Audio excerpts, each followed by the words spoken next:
Oh my.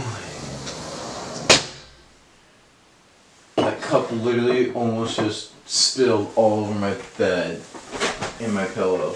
Holy crap. What's up guys? Thanks for tuning in to this tutorial on how to skimboard. It's definitely a different type of video of what I usually post, but I'm really excited to start teaching you guys how to skimboard, how to surf, how to snowboard, and all the fundamentals that go into it for you to be able to learn tricks and even just ride the board properly. My goal is to help you learn what you need to know, enable to not fall straight on your face, and not get hurt while you are trying to ride a skimboard or a surfboard or a snowboard. So let's get right into it on how to skimboard.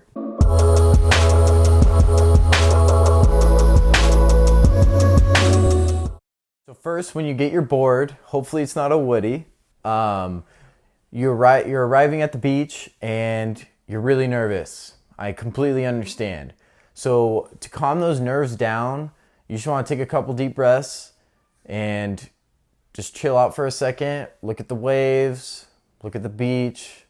No one's looking at you, so don't be self-conscious. In this video, I'm going to talk about how you can overcome your self-consciousness. And the cure to your self-consciousness is actually for you to become more self-conscious. Hold your board near the nose of the board and then near the opposite side, but at the tail of the board.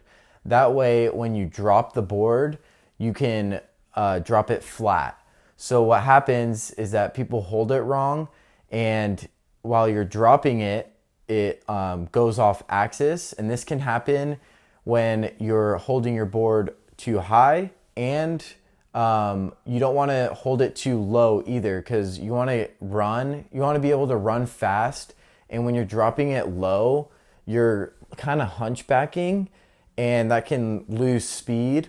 So you want to be at a happy medium where you can run and drop your board without it catching a lot of air underneath it, because then it will go off axis.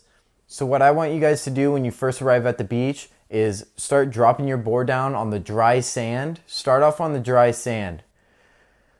Start dropping your board, making sure you're dropping it flat. So once you get your drop down, you want to get on top of the board quickly, because when you get to the wet sand and you drop your board and you just leave it sliding around, it's gonna go twisty one way and twisty the other way. And you don't want that, because it's gonna be super scary to get onto it. So you wanna practice dropping your board on the dry sand, getting onto it quickly.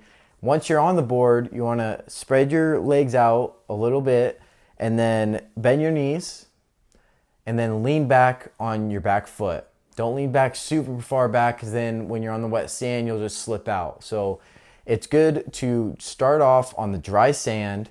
Therefore, it's not gonna hurt as bad when you fall. And it's easy to practice at first to get a feel of what a skimboard is like. So once you get your drop down, you're getting onto your board, you have a solid balance on top of the board, and you're leaning on that back foot. You want to try and run and jog and drop the board and do that whole motion of running, dropping, and sliding on the dry sand. So once you get those three basics down, you want to start practicing jogging with your board on the dry sand.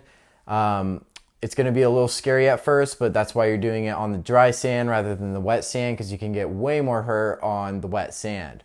Once you get to the wet sand, you're ready to start and slide in on the beach. Yeah, boy! You want to do all the things you've practiced and make sure you're leaning on that back foot when you get on top of the board, and you're bending your knees, and you just got a solid stance. Oh, let's go, bro. Oh! Reasons why you can slide around on your skimboard and like rotate is if you're not leaning back on your back foot. It's good to do that because the board kind of sinks into the sand and makes you go in one direction. When you're at a beach and you're capable of going on top of the water, when you're transitioning from sand to water, you want to be leaning back.